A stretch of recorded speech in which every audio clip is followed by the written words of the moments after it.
Amigos, y arrancamos con un invitado de lujo que es el querido Roberto de la Mota. Y bueno, creo que ya lo tenemos en línea y le damos la bienvenida. ¿Estás ahí, Roberto? Buenas tardes. Hola Esteban, ¿cómo te va? Qué gusto escucharte. Igualmente, qué lujo tenerte, Roberto. Siempre es un placer escuchar a alguien que sabe, como suelo decir, que hablen los que saben. Y hablando de vinos, que nos vayas informando, vos que sos una autoridad en el tema, que nos comentes en esta rueda, este ciclo sin fin, que es el proceso de la elaboración del vino. Estamos a las puertas de una nueva cosecha. En esa etapa que informalmente comentábamos antes, llamada envero, que es cuando empieza a cambiar el color, sobre todo las bayas de uvas tintas, de ese verde fosforescente al color definitivo bien oscuro. Contanos qué trabajos se están haciendo allí en Mendel Wines, en bodega, y cómo ves la evolución de ese envero en esta temporada de cosecha 2021. Bueno, muchas gracias Esteban. Vos sabés que el Ebero, que como bien lo definiste, se reconoce por el cambio de color de las bayas que pasan del color verde hacia el amarillo dorado en las blancas y en los tintos son más fáciles de ver porque pasan al color violeta que típico característico. Ese es un proceso que es muy importante dentro del ciclo fenológico de la planta, de la vid, porque ahí cuando uno maneja el viñedo hay varios procesos que se tienen que llevar a cabo.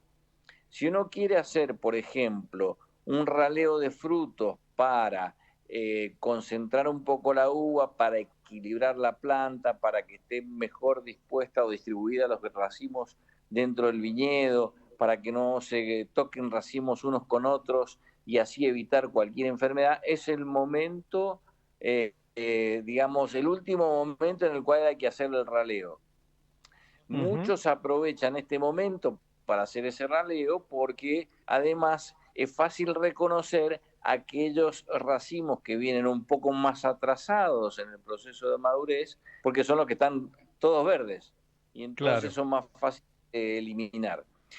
Entonces, ¿por qué es el último periodo? Porque todo lo que saquemos hasta este momento nos va a permitir que lo que quede logre una buena concentración, una buena intensidad y un periodo de madurez suficientemente largo como para que ese racimo que queda se concentre, ¿no es cierto? Si hacemos este trabajo mucho más tarde, pues sacaremos uva, pero no ganaremos en equilibrio en la planta ni en concentración.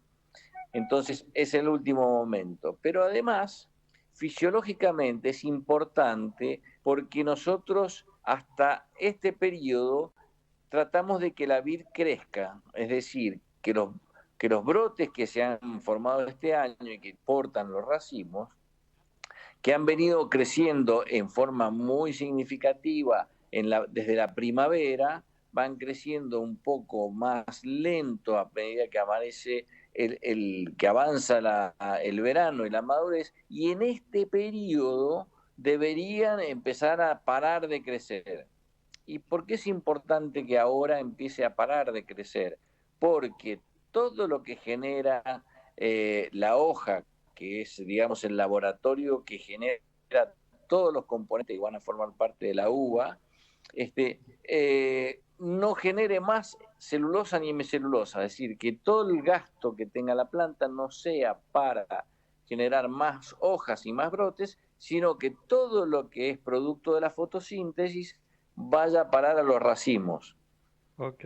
Entonces, para lograr un buen equilibrio, es el momento en que la planta tiene que empezar a dejar de crecer y destinar todo el producto de ese trabajo que hace la planta hacia el racimo. A medida que vaya avanzando la madurez, el producto de la fotosíntesis irá siempre a los racimos hasta la cosecha y luego de la cosecha ya la planta sigue trabajando, pero todo el producto de la fotosíntesis va a parar a reservas para el año siguiente. Es así el funcionamiento correcto de la planta. Entonces Perfecto. ahora es el momento en que nosotros regulamos el riego, la cantidad de agua y todo que le vamos agregando a la planta para que sea suficiente para que la planta trabaje bien, pero no demasiado como para que la planta siga creciendo. Entonces, Okay. es un trabajo importante. Entonces, ahora, en aquellas parcelas que hace falta hacer un raleo, se hace en este momento a más tardar, y en aquellas otras en que no hace falta, cuidamos de que mantenga un buen equilibrio. Y nos Okay. sirve también para ir viendo y previendo la cantidad de producción que va a tener la planta, ¿no es cierto? Ahora ya tenemos ya podemos hacer una evaluación bastante más concreta. También es importante este periodo fisiológico porque nos permite saber el momento en que se produce ese invero. Si es adelantado con respecto a un año anterior, o puede ser porque es un verano cálido y una primavera cálida hacen que todo esto se avance, o si es un año frío, bueno, vemos que el envero se atrasa. Hasta Uh-huh. ahora lo que venimos viendo es que viene más o menos en periodo normal, es decir, que aparentemente hasta ahora el año 2021 o la vendimia 2021 será una vendimia en que tendremos una cosecha más o menos en el periodo normal, más parecida al 19 que en el año 2020 en que fue bastante avanzada.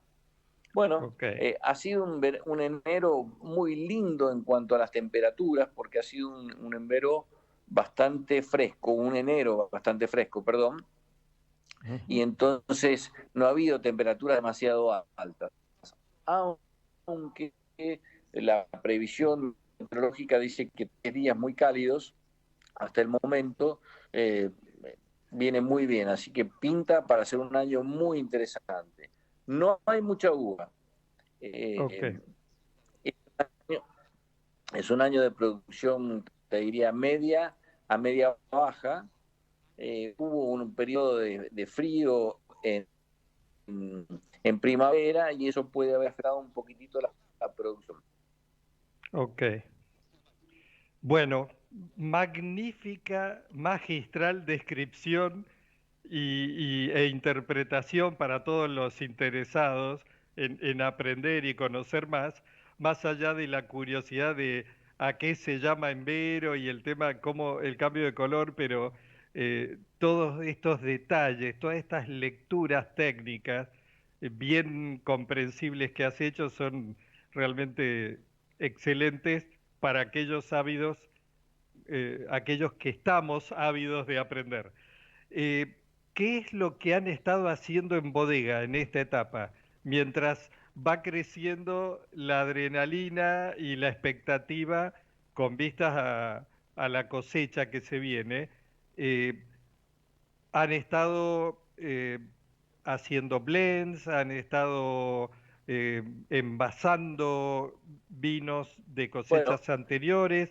¿Cómo es la este es preparación un, en...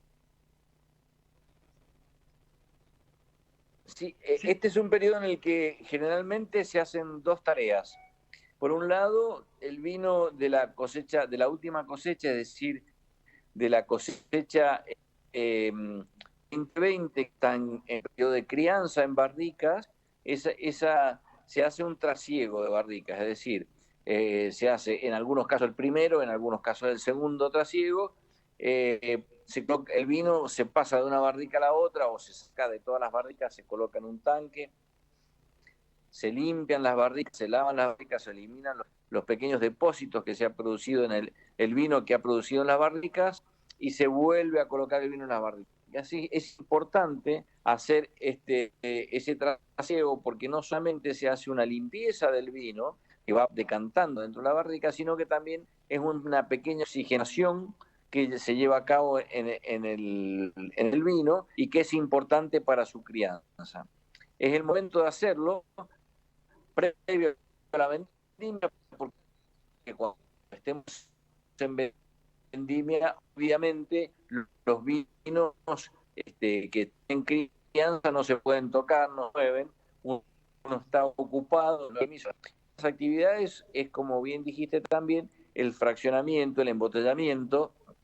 Estamos embotellando vinos que no se embotellaron en diciembre o que por alguna razón no se pudieron embotellar en diciembre y que se están embotellando ahora y a principios de febrero para dejar la bodega despejada y los vinos que tengan suficiente periodo de crianza en botella hasta la próxima vendimia. Perfecto. Y respecto de la gama de vinos que bajo tu conducción están elaborando en tu equipo, siempre creo que es bueno resaltar, más allá de esos clásicos de los que más fácil demanda el mercado, como son las uvas tintas, Malbec, Cabernet Sauvignon y demás, vos has puesto bien alto y has puesto en valor, como algunos suelen decir, esos dos cepajes nobles blancos como la uva Chenin y la uva Semillón, elaborando vinos de alta gama en blancos e incluso con la expresa osadía de hacer presentaciones específicas de esas cosechas de vinos blancos, comparativas con cosechas anteriores.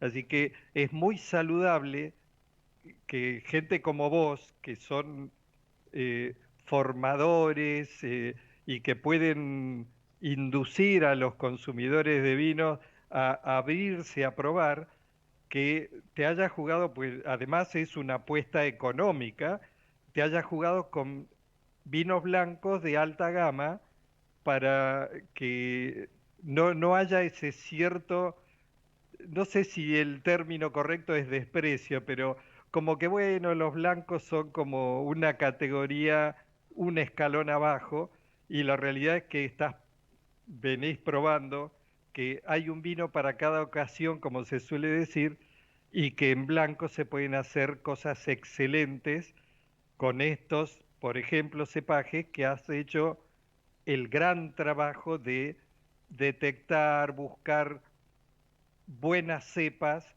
buenos representantes de cada una de las dos variantes y tratándolas adecuadamente lograr vinos excelentes.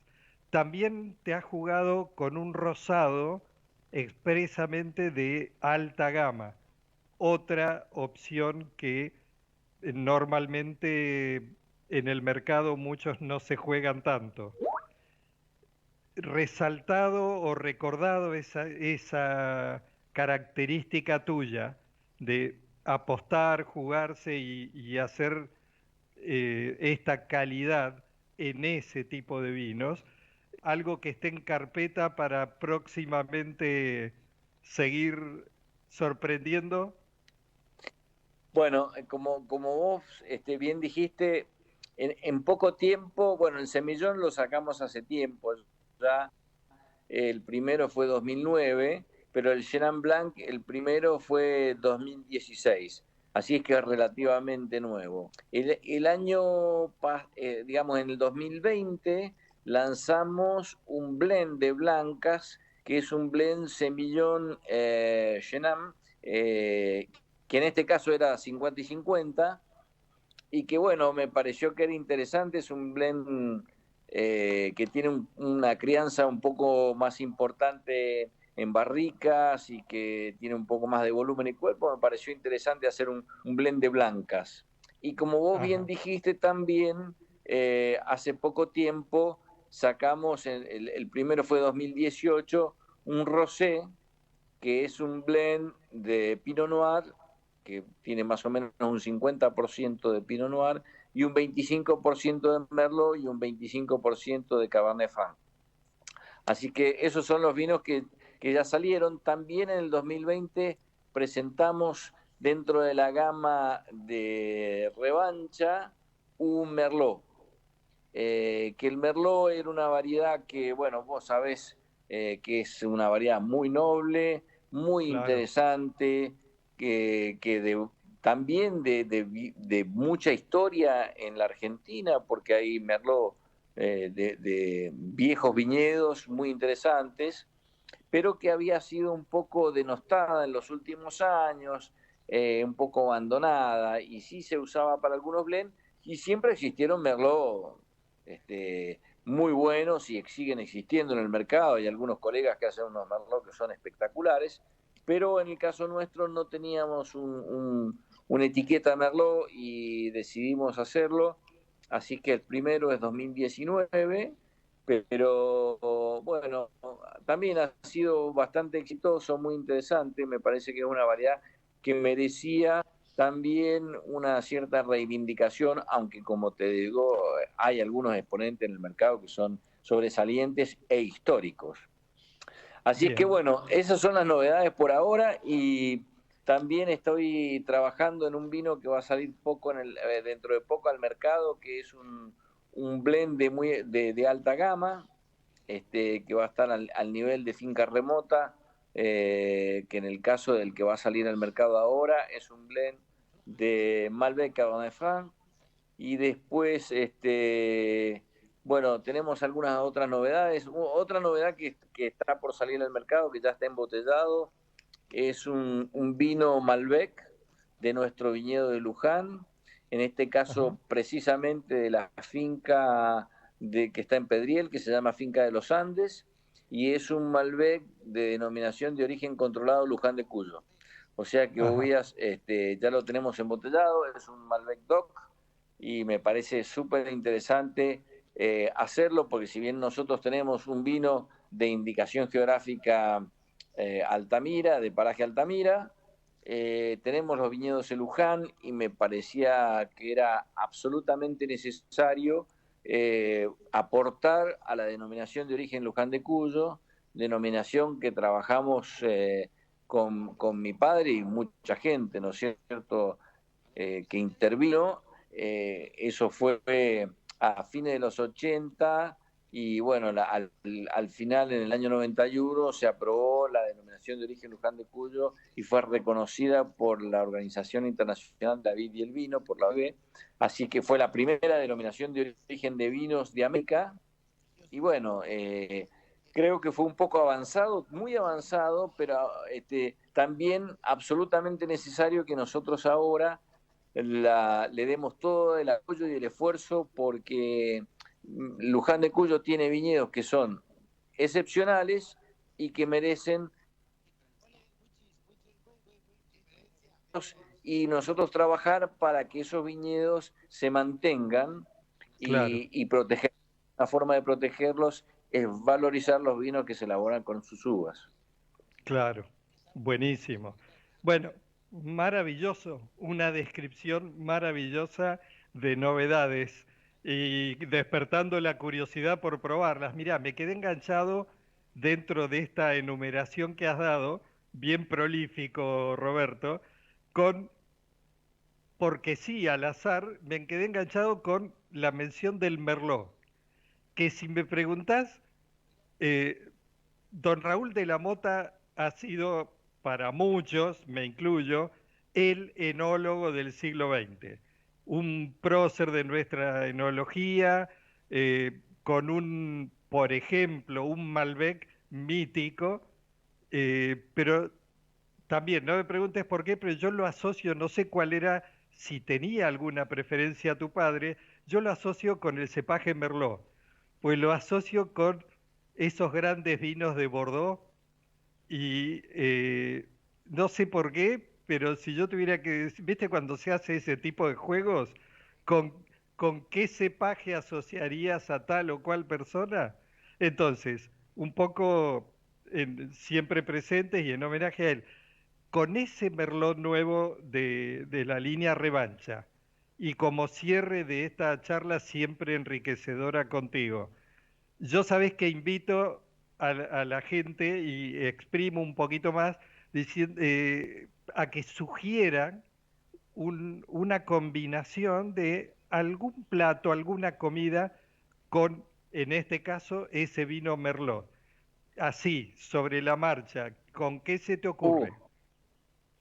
Vos sabés que el Merlot siempre tiene un aroma que evoluciona hacia los hongos y especialmente hacia la trufa. La evolución del Merlot siempre te lleva a esos aromas que son típicos de la trufa. Y no sé, me hiciste la pregunta y cuando me iba haciendo la pregunta se me ocurrió un risotto, ¿viste? Porque el risotto con hongos me encanta y me parece que un risotto, me acordé de uno con trufa y me acordé del merlot. Risotto ai funghi, sí, totalmente. Bueno, maravillosa, maravillosa combinación.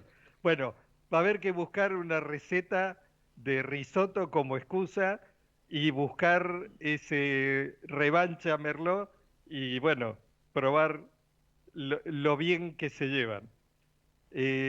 Roberto, un placer como siempre, un lujo tenerte como dije. Gracias por tu generosidad siempre de estar dispuesto a ampliar un poco el conocimiento de nuestra vitivinicultura y bueno, primera charla de varias que seguramente tendremos en el curso del año para seguir aprendiendo contigo. Bueno, el agradecido soy yo, Esteban, y tu gran aporte es la conexión que logras entre nosotros que estamos un poco enterrados en el viñedo y acá en Mendoza, en la bodega, alejados de quienes son nuestros principales aliados, que son los consumidores y los amantes del vino. Así que haces un trabajo importantísimo que es esa conexión. Te mando un muy fuerte abrazo y también a todos tus oyentes y espero que, bueno, que tengamos muchas otras charlas más durante este año. Seguro que sí. Va a ser siempre un renovado placer. Abrazo grande, saludos a tu familia y hasta pronto. Gracias, fuerte abrazo. Chao. Ha sido un grande, don Roberto de la Mota. Un lujo que nos hemos dado hoy en el inicio de Placeres Divinos.